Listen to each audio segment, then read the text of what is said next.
গত কয়েক মাস ধরে রাজ্য রাজনীতির শিরোনামে উত্তর ২৪ পরগনার বসিরহাটের সন্দেশখালী। চারিদিক জলবেষ্টিত এই দ্বীপে জীবন জীবিকা নির্বাহ করাও খুবই কষ্টকর।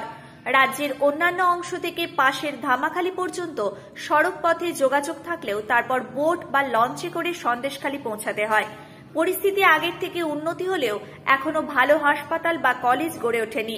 ফলে ছাত্রছাত্রীদের অনেক দূরের কালীনগর বা বামনপুকুরে পড়তে যেতে হয়। চিকিৎসা পরিষেবা আগের থেকে উন্নত হলেও সন্দেশখালী দ্বীপে হাতুড়ে চিকিৎসকরাই একমাত্র ভরসা। এলাকার বাসিন্দারা জানালেন, আগে একজন মাত্র হাতুড়ে চিকিৎসক ছিলেন, এখন অবশ্য হাতুড়ে চিকিৎসকদের সংখ্যা বেড়েছে বলে তারা অন্তত সময় মতো প্রাথমিক চিকিৎসা পান। তবে বাড়াবাড়ি হলে বোট বা লঞ্চে করে ধামাখালীতে ছুটে যেতে হয়। সেখান থেকে প্রয়োজন মতো বড় হাসপাতালে চিকিৎসা করাতে হয়। সবচেয়ে অসুবিধার মধ্যে পড়তে হয় বর্ষাকালে। এই সময় নদীর জল বাড়লেই অস্থায়ী শিবিরেতে দিন যাপন তাদের সাধারণ ঘটনা হয়ে দাঁড়িয়েছে। কিভাবে তাদের জীবন চলে এখন শুনুন তাদের মুখেই।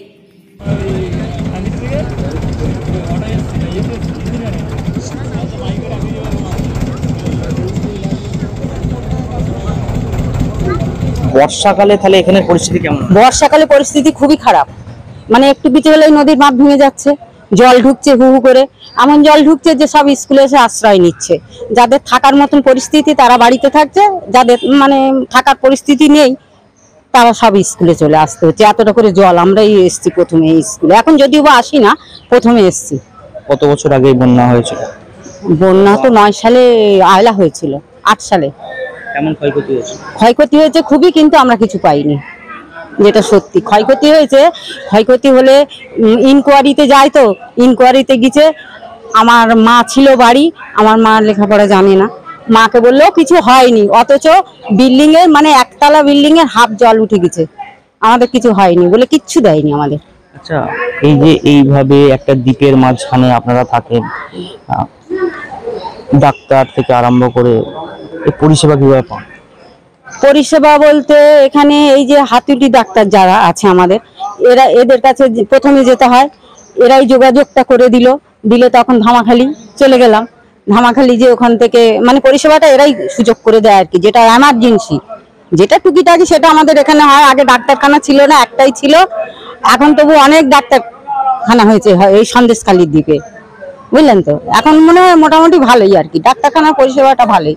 একটু কিছু হলেই ধামাখালী পার করে দেবে, ওরাই সবকিছু যোগাযোগ করে দেয়। এই যে যখন ধরুন প্রচুর বৃষ্টি হয়, একটা বন্যার পরিস্থিতি তৈরি হয়, তখন কিভাবে ওই পারে যান? তখন যাওয়ার কোনো সুযোগ হয় না, তখন যাওয়ার কোনো সুযোগ থাকে না, বুঝলেন তো। ওই তখন সবাইকে এক জায়গায় থাকতে হয়।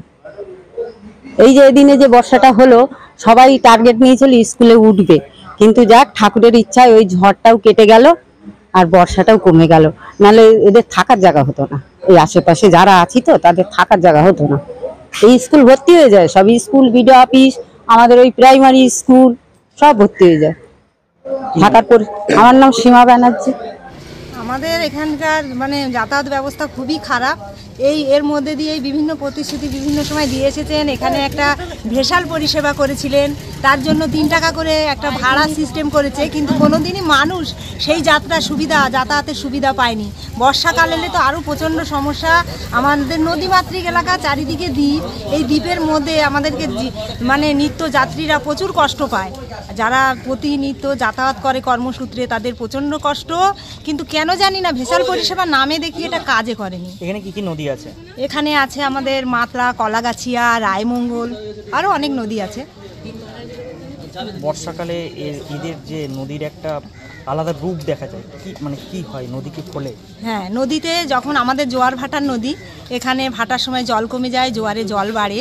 যখন বর্ষা মানে প্রাকৃতিক মানে যে বিপর্যয়, হাওয়া ওড়ে, তখন জল ফেপে মানে যেন প্লাবিত হয়ে যাওয়ার সম্ভাবনা দেখা দেয়। সেই সময় জীবনযাপন কিভাবে করেন? তখন আমরা আতঙ্কের মধ্যেই থাকি।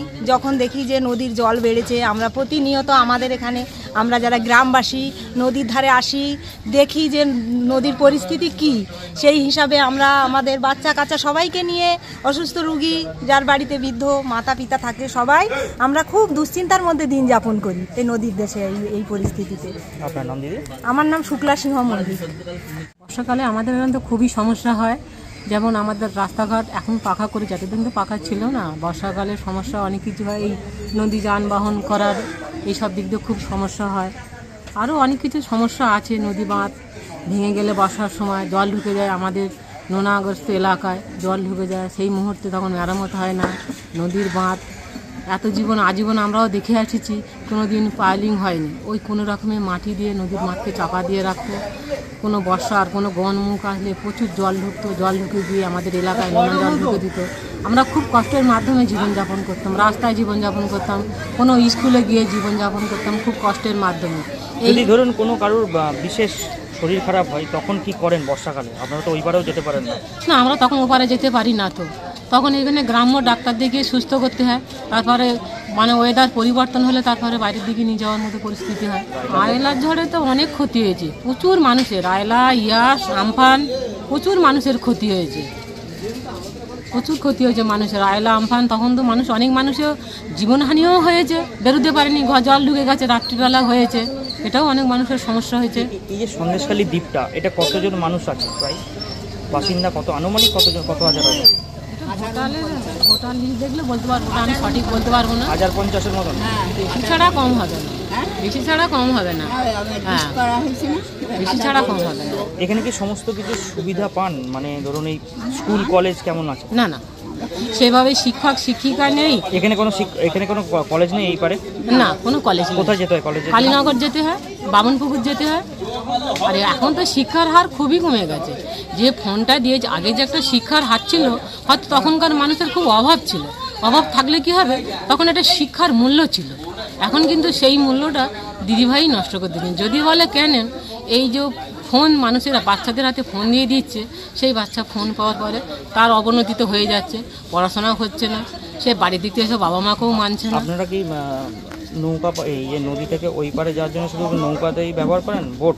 হ্যাঁ, আর এমনি সড়ক পথে যাওয়ার রাস্তা নেই কোনো? না না, যাই করুন না কেন আপনাকে নদী পথে ধামাখালি যেতেই হবে। তাহলে এখানে যখন মেয়েদের বিয়ে হয় তখন মানে ওই লঞ্চ, ওই খেয়াই করে পার হয়ে আসতে হয়। আমারই যখন 31 বছর আগে বিয়ে হয়ে এসেছিলাম, তখন এইসব ঘাট ছিল না, তখন ওই ইটের বাইরে করা ছিল, মানে থাম ফেলা ছিল। ওই আর বাপের বাড়ি হাওড়া জেলা, দেখে খুব ভয়ে কাঁদছিলাম, বাবা এখানে মানুষ বাস করে, যাবো কী করে? তা আমার শ্বশুরমশাই ছিলেন, উনি ধরে নিয়ে এসেছেন। তার থেকে এখন ডেভেলপ হয়েছে, তখন ছিল 10 পয়সা করে খেয়া, এখন সেই খেয়া আমরা কতক্ষণ খেয়া পারাপার হয় এখানে? এখন 3 টাকা করে দিয়েছে। না, কখন, কটা থেকে কটা পর্যন্ত? সকাল 6টা থেকে 4টে থেকেই খেয়া দিয়ে দেয়, 4:30 ফার্স্ট খেয়া দিয়ে দেয়, আর লাস্ট দেয় মনে হয় 9টা 9:30 পর্যন্ত দেয়। তারপর যদি গুরুত্বপূর্ণ কোনো দরকার হয় তখন কীভাবে জান? তখন ফোন করে, খেয়া মাঝিদের ফোন করলে ওরা স্পেশাল হোক খেয়া হোক দিয়ে পার করে দেয়। তখন টাকার হারটা বেশি দিতে হয়, তখন ওনারা রাত্রিরে আসবেন, টাকার হারটা তো অবশ্যই বেশি দিতে হবে। কি নাম দিদি? আমার নাম ডলি অধিকারী। শীততাপ নিয়ন্ত্রিত অত্যাধুনিক রেস্টুরেন্ট ময়ূখ রেস্টুরেন্ট। এখানে পাবেন চাইনিজ, পোলাও, বিরিয়ানি, তন্দুরি সহ সমস্ত রকম খাবার। এছাড়াও কাস্টমারদের সুবিধার্থে হোম ডেলিভারির বিশেষ ব্যবস্থা রয়েছে। পাশাপাশি যে কোনো অনুষ্ঠানের জন্য ভাড়া দেওয়া হয়। আমাদের ঠিকানা থানাকুল হেলান সংলগ্ন তিলক চক। Phone number 8617492616 9732162360। সেরা খাবারের স্বাদ পেতে আজই আসুন ময়ূখ রেস্টুরেন্টে।